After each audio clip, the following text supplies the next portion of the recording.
से जहां पर मानसून की पहली बारिश में ही महाव नाला का तटबंध 4 जगहों से टूट गया। तटबंध टूटने से एक बार फिर से सिंचाई विभाग की लापरवाही सामने आ गई है, क्योंकि बांध टूटने से सैकड़ों किसानों की फसल बर्बाद हो गई है। हर साल करोड़ों रुपए खर्च कर बांधों की मरम्मत की जाती है, लेकिन हर साल वही ढांक के 3 पात रहता है।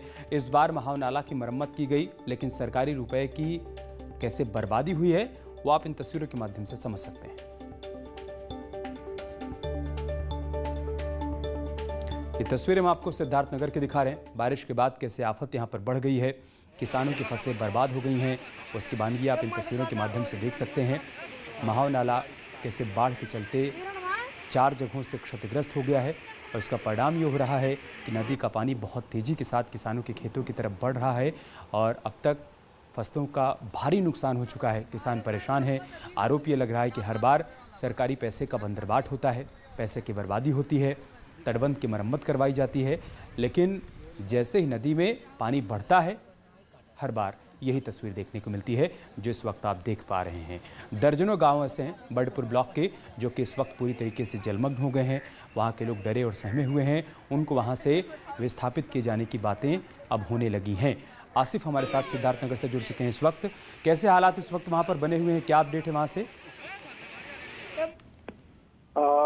अमित, बता दूं आपको, महाराजगंज की जो स्थिति है उसमें नेपाल की पहाड़ी नदियों से बारिश का पानी आता है महाव नाले में, और महाव नाला पूरी तरह से जलमग्न होता है। महाराजगंज जनपद के 23 किलोमीटर से महाव नाला बहता है, जिसमें 8 किलोमीटर जो है वन क्षेत्र में बहता है।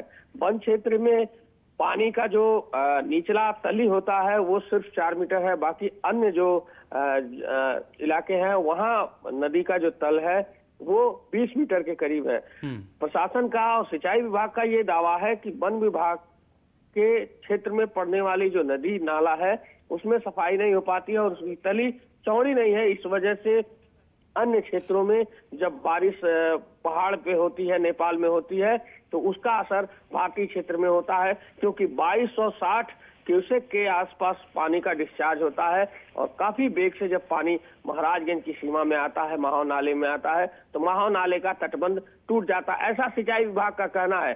लेकिन परस्पर सामंजस्य वन विभाग और सिंचाई विभाग और प्रशासन की तरफ से ना बन पाने की वजह से आम जनता और आम ग्रामीणों को इस समस्या से दो चार होना पड़ता है। हर वर्ष बांध टूटता है, बांध की मरम्मत होती है, लोगों के फसल जलमग्न होते हैं, किसान परेशान होते हैं, और सरकार उनको मुआवजा देकर के बात को समाप्त करती है। लेकिन हर साल सिंचाई विभाग वहां करोड़ों रुपए खर्च करके ये कहता है कि इस बार बांध की मरम्मत कर ली गई है, इस बार सिल्ट की सफाई कर ली गई है, और इस बार बाढ़ नहीं आएगा, तटबंध नहीं टूटेंगे। लेकिन जो लोग हैं वहाँ स्थानीय, वो हर वर्ष इस समस्या से दो चार हो रहे हैं। लेकिन प्रशासन तस्वीरों में दिखाई नहीं पड़ रहा है। आसिफ, बहुत शुक्रिया आपका हमारे साथ जुड़ने के लिए और जानकारी हम तक पहुंचाने के लिए। वहीं सिद्धार्थनगर में 3 दिन से लगातार बारिश होने से लोगों की मुश्किलें बढ़ गई हैं। कूड़ा घोसी नदी खतरे के निशान से ऊपर बह रही है। 3 दिन से लगातार बारिश होने से दर्जनों गांव बाढ़ की चपेट में आ गए हैं। बाढ़ से ग्रामीणों में दहशत का माहौल बना हुआ है, क्योंकि किसानों की धान की नर्सरी डूब गई है। ब्लॉक बर्डपुर के ग्राम मजगावा, भुजौली, खरहरा, बूढ़ा, ये तमाम ऐसे गाँव हैं जो इस वक्त बाढ़ की चपेट में हैं।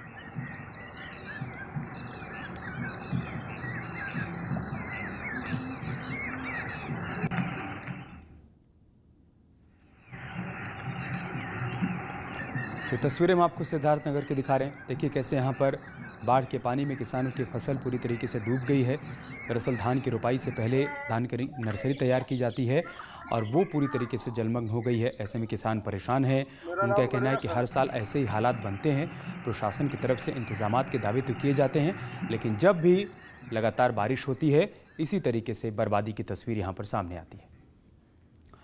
और अब ट्विटर से जुड़ी एक बड़ी खबर है। ट्विटर के खिलाफ एफआईआर दर्ज की गई है। यूपी सरकार ने गाजियाबाद के लोनी में बुजुर्ग की पिटाई और बदसलूकी के मामले में सांप्रदायिक सौहार्द बिगाड़ने के आरोप में ट्विटर समेत 9 पर एफआईआर दर्ज करवाई है। ट्विटर समेत जुबैर अहमद, राना अयूब, सलमान निजामी, सबा नकवी, मकसूर उस्मानी और समा मोहम्मद पर एफआईआर दर्ज की गई है। इसके साथ ही एक वेबसाइट पर भी एफआईआर दर्ज करवाई गई है।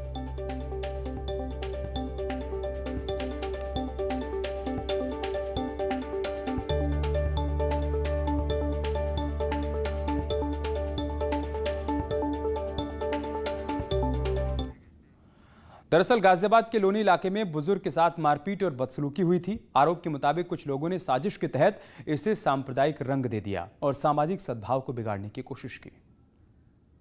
में बुजुर्ग के साथ मारपीट के वायरल वीडियो के मामले में सनसनीखेज खुलासा हुआ है। इस बुजुर्ग की पिटाई का राम नाम से कोई लेना देना नहीं था।